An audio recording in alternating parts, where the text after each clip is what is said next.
ओम शांति। आज के वरदान, बाप दादा के वरदान अपने मीठे बच्चों के प्रति। डेट 1 अप्रैल 2024। वरदान है, ज्ञान धन द्वारा प्रकृति के सब साधन प्राप्त करने वाले पदमा पदम पति भव। जब भी लौकिक में या अलौकिक में शरीर के लिए प्रकृति का कोई साधन लेना है तो आपको धन देना पड़ता है। पहले आपको फ्रूट्स चाहिए, वेजिटेबल चाहिए, ग्रोसरी आइटम चाहिए, कपड़ा चाहिए, टीवी चाहिए, फ्रिज चाहिए, कार चाहिए, बिल्डिंग चाहिए। यहाँ तक हम वर्तमान समय में देख रहे हैं, प्योर पानी चाहिए तो भी धन देना पड़ेगा, है ना। लेकिन बाबा कहते हैं, ज्ञान धन द्वारा भी आप प्रकृति के सब धन को भी, सब साधन को भी प्राप्त कर सकते हो। जिससे आपने देखा होगा, यज्ञ में जब दादियां ईश्वरीय सेवा के लिए आई थी, तब अपने लौकिक घर से कोई धन लेकर नहीं आए।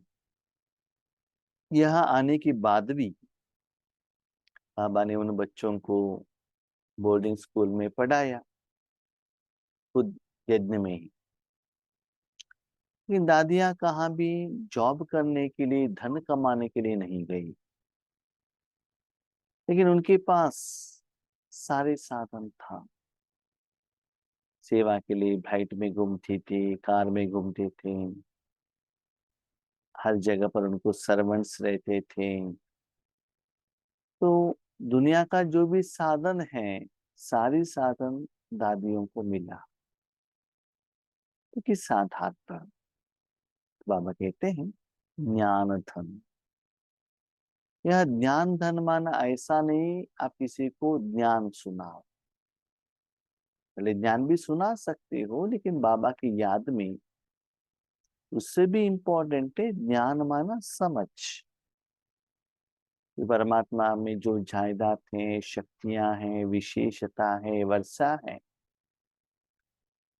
वो वर्षा आपके द्वारा पंच तत्व तक जाएगा, प्रकृति तक जाएगा, या कोई आत्मा तक जाएगा। तो उससे उनको पता चलता है कि भगवान कौन है। तो जितना आप तपस्या को बढ़ाते जाते हैं, तो आपके द्वारा परमात्मा की शक्ति तीनों लोकों तक, सभी जड़ और चैतन्य चीजों तक जाकर पहुंच जाता है। तब आप पद्मा पदम पति बनते हो। तो जितना ऐसे आप सेवा करते जाएंगे, तो स्पेशली संगम युग में, बाद में सतयुग त्रेता युग में भी आपका जो प्रकृति माना शरीर है, उसके लिए, जिंदगी जीने के लिए जो भी साधन चाहिए आपको मिल जाएगा। उसके लिए आपको धन देने का जरूरत नहीं पड़ता है। मैं भी अपने जिंदगी में देख रहा हूँ, जो भी हमको स्थूल चीज चाहिए, जहां भी सेवा के लिए जाते हैं, ईश्वरीय सेवा के लिए बाबा भेजता है। सेवा केंद्र द्वारा, निमित्त आत्मा द्वारा साधन मिल जाता है। पहले गिफ्ट के रूप में, धन के रूप में, साधन के रूप में मिल जाता है। इसलिए हमको उसके बारे में सोचने का जरूरत नहीं है कि हमको क्या साधन चाहिए। समय के अनुसार बाबा दिलाता है। मुझे क्या मालूम था कि कोरोना के टाइम पर हम सभी मिलकर ऐसे जूम द्वारा सेवा करेंगे। मैंने सोचा भी नहीं था कि कोरोना तो थोड़ा टाइम रहेगा, उसके बाद पहले ही जैसे सेवा केंद्र पर जाकर भट्टी का प्रोग्राम करेंगे। लेकिन बाबा ने अपने बच्चों द्वारा साधन दिलाया, और आज तक भी सेवा बाबा ले रहा है। तो ज्ञान धन द्वारा जो भी साधन चाहिए बाबा देता रहेगा, ड्रामा आपको देता रहेगी। लेकिन उसके लिए बाबा कहते हैं पद्मा पदम पति बनना बहुत जरूरी है। इसका मतलब वो सिर्फ साधन के लिए आप राजयोग मत करो कि बाबा मुझे कार चाहिए, बिल्डिंग चाहिए, कंप्यूटर चाहिए, मोबाइल चाहिए, कैमरा चाहिए, टेबल चाहिए। नहीं, आपका योग कैसे होना चाहिए? विश्व कल्याण के लिए, सभी लोगों के लिए जाकर पहुंचना चाहिए। तभी आप अपने मन से संकल्प करने का भाई जरूरत नहीं पड़ता है कि मुझे ये साधन चाहिए। इवन यहाँ तक आपका शरीर तबीयत ठीक नहीं है, तब भी आपको टैबलेट्स के रूप में, मेडिसिन के रूप में प्रकृति आपको सहयोग देता है। तो ऐसे मिलना है तो आपको पद्मापति बनने का, 1 सेकंड में पद्म कमाने का उतना पावरफुल तपस्या करना पड़ेगा। माना भले आपको थोड़े साधन मिले, लेकिन आप सभी को पेमेंट करना है, सारे जड़ चैतन्य चीजों को। ज्ञान धन स्थूल धन की प्राप्ति स्वतः कराता है। स्थूल धन भी आ जाता है और साधन भी आ जाता। जितना ज्ञान में और मनसा सेवा में आप गहराई में जाते ही जाएंगे, उतना आपके पास साधन और धन इकट्ठा होने लगता है। लौकिक में भी आप जितना ज्यादा कमाते हो उतना आपके पास धन भी रहता है और वैरायटी साधन भी आपके पास रहता है। तो ऐसे जितना आप सेवा में आगे बढ़ते जाएंगे, आपके पास धन आने लगेगा। अभी समझ लो हम बाबा के बच्चे बनने के बाद भी जितना धन चाहिए वो नहीं मिल रहा है, साधन नहीं मिल रहा है, इसका मतलब आप इतना पावरफुल तपस्या नहीं कर रहे हो। अब जानते हो ना, आज भी लौकिक में आप ऑनलाइन में पेमेंट करेंगे इन एडवांस, तो साधन आपके घर में आकर पहुंच जाएगा। इसीलिए इन एडवांस पेमेंट करना पड़ता है, ऐसे नहीं कि साधन आने के बाद पेमेंट करो। तो सकाश दो सारे प्रकृति को।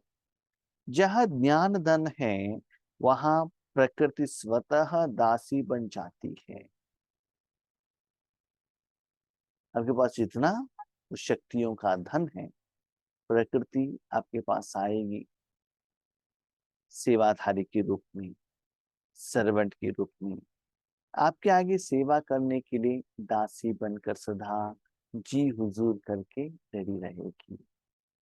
इसका मतलब जब भी आपको फूड्स चाहिए, टोली चाहिए, जो भी साधन चाहिए वो मिलता रहेगा।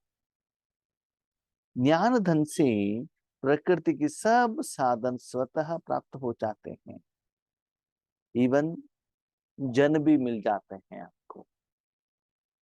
हम देखते हैं जहां भी सेवा के लिए जाते हैं ना, भोजन करने के बाद कहते हैं भाई जी नहीं नहीं नहीं, आपका प्लेट है ना हम साफ करते हैं। कहते नहीं नहीं, कहते नहीं नहीं, हमको तो एक बहुत अच्छा चांस मिला है आपका बर्तन साफ करने के लिए, हमको चांस दे दीजिए ना। तो वो भी सेवा का ऑप्शन हमको मिल जाएगा, माना जन के रूप में भी मिल जाएगा। ये उसके लिए कंडीशन क्या है? ज्ञान। परमात्मा के पास जो शक्ति है उस द्वारा उनको पेमेंट करो। पंच तत्वों को भी, प्रकृति भी को भी, और मनुष्य आत्माओं को, सारे आत्माओं को पेमेंट करते चलो। तो आपका पेमेंट पहले पहुंच जाएगा। जैसे आप जानते हैं ना, लौकिक में भी कभी कभी हम कुछ कॉन्ट्रैक्ट देते हैं, पहले फुल पेमेंट कर देते हैं, उसके बाद वो आकर अपना काम कर देता है। इसीलिए जब आप अपने मन भगवान के हाथ में देते हो, न केवल आत्मा को जो चाहिए भगवान देता है, शरीर के लिए भी जो चाहिए 21 जन्मों के लिए प्रकृति आपको देने लगती है। कुछ कमी का एहसास नहीं होता है। इसका मतलब ये नहीं है कि आपको हर बार 36 प्रकार का भोजन मिलेगा, बहुत अच्छा ही साधन मिलेगा, ऐसा नहीं। जो जरूरत है, जो नीड्स है, वो मिल जाएगा। ज्ञान धन से प्रकृति के सब साधन स्वतः प्राप्त हो जाते हैं, सब धन मिल जाता है। अभी देखिए हमारे घर में, लौकिक घर में, हमारे पास फ्रिज नहीं है, टेलीविजन नहीं है, तो जरूरत नहीं है, उसका इच्छा भी नहीं। जरूरत है तो लेके रखेंगे ना।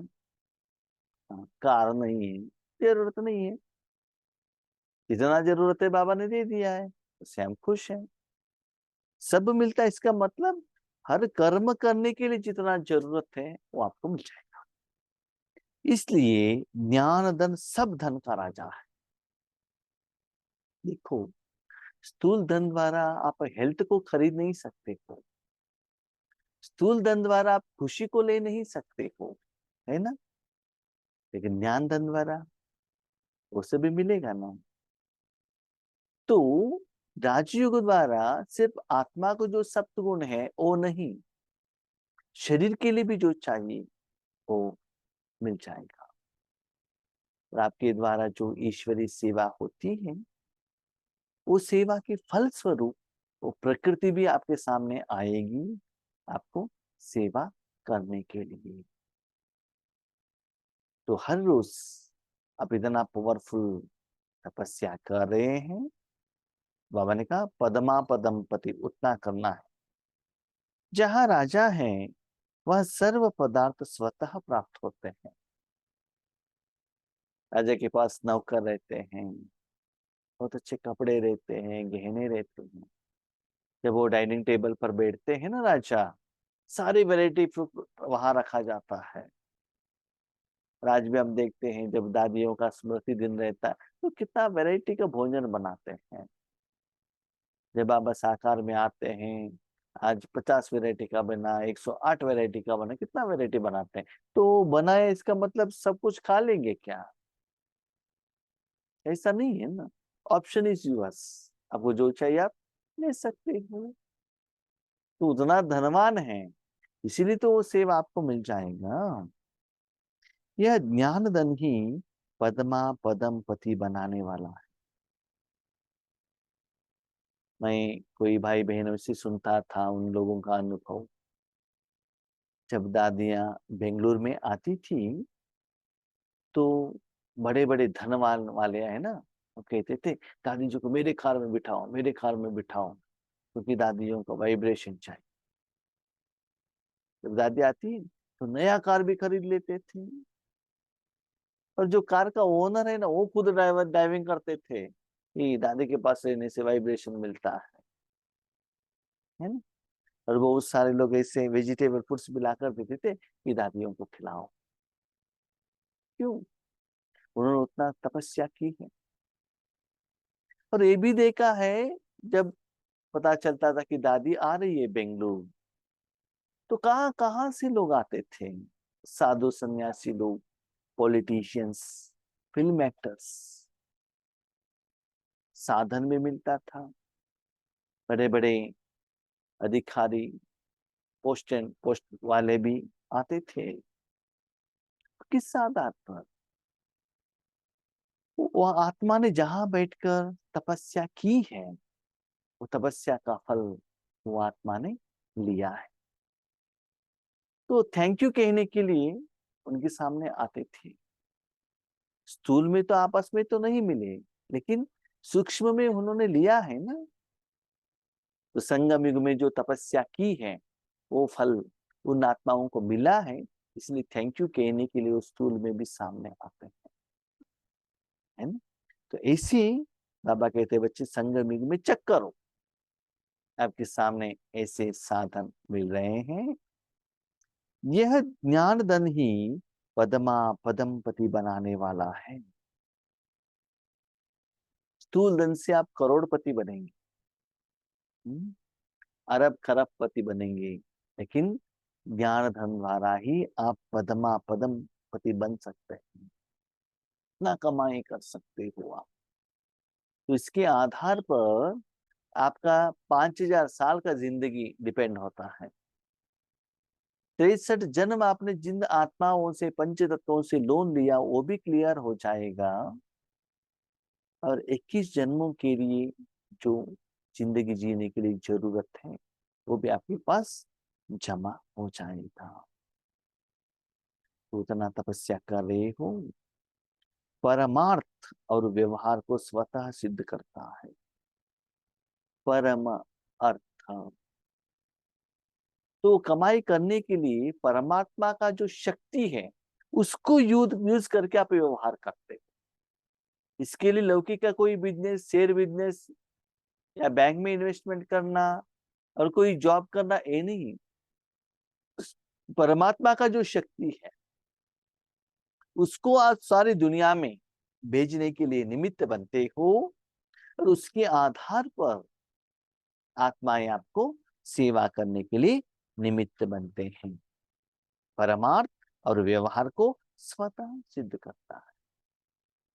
जितना आप ऐसे करते जाएंगे, परमात्मा कौन है आपको यथार्थ पता चलेगा, और आपको बिजनेस भी ज्यादा होगा।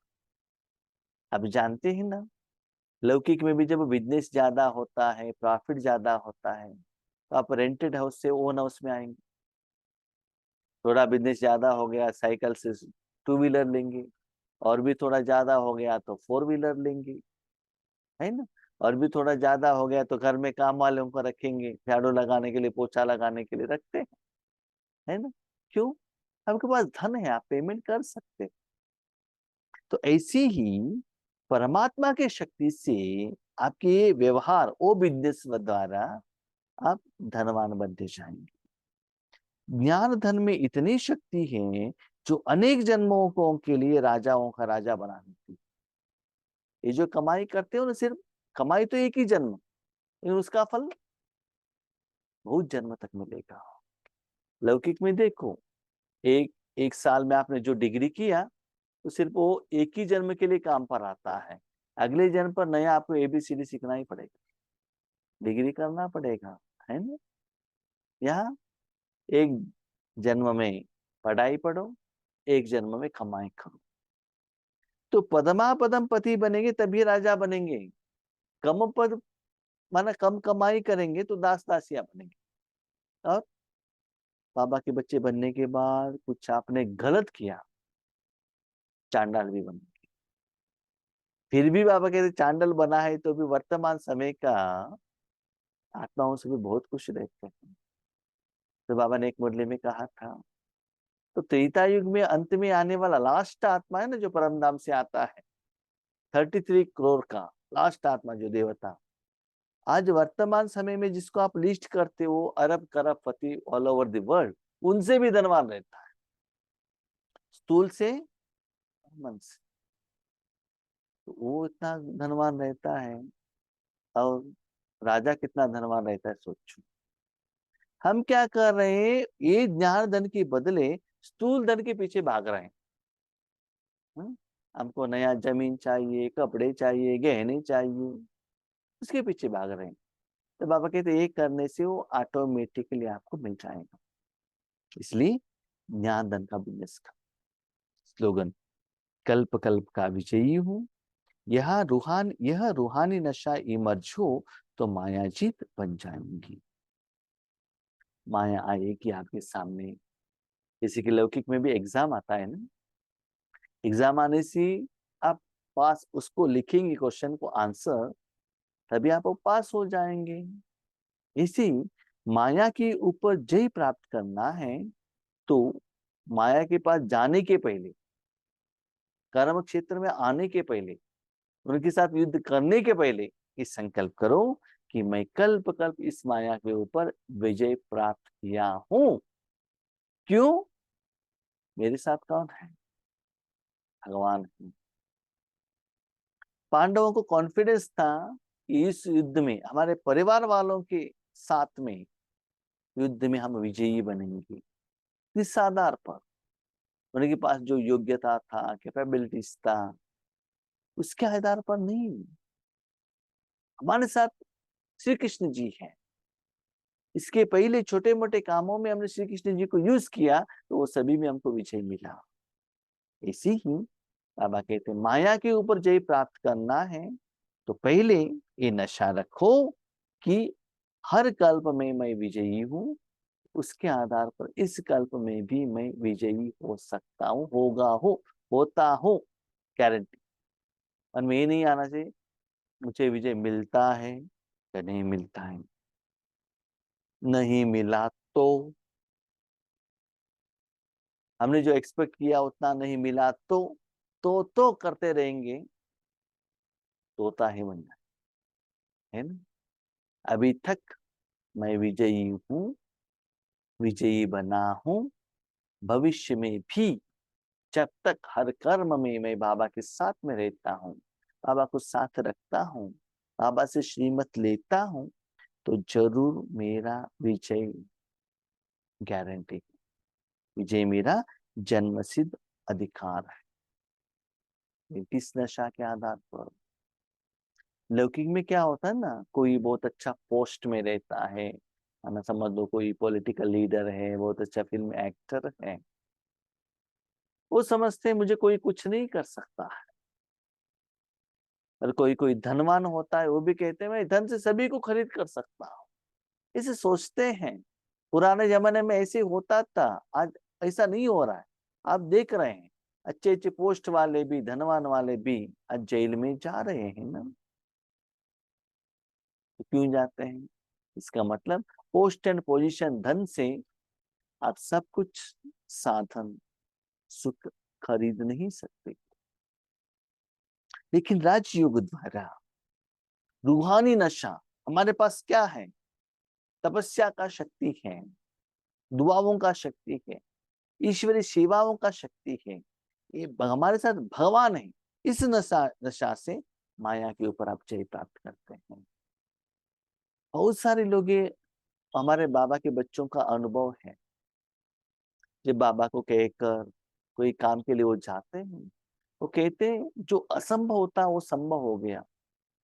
भाई जी कितना एजुकेटेड हाई लेवल वाले जो इन्फ्लुएंस किया ना, उनका काम नहीं हुआ, लेकिन हमारा काम करके दे दिया। किसने किया? मेरा बाबा। तो हायर इन्फ्लुएंस कौन है? बाबा है। तो रूहानी नशा नहीं कि मेरे पास धन कितना है, वो नशा नहीं। ओके, अच्छा, ओम शांति। Thank you.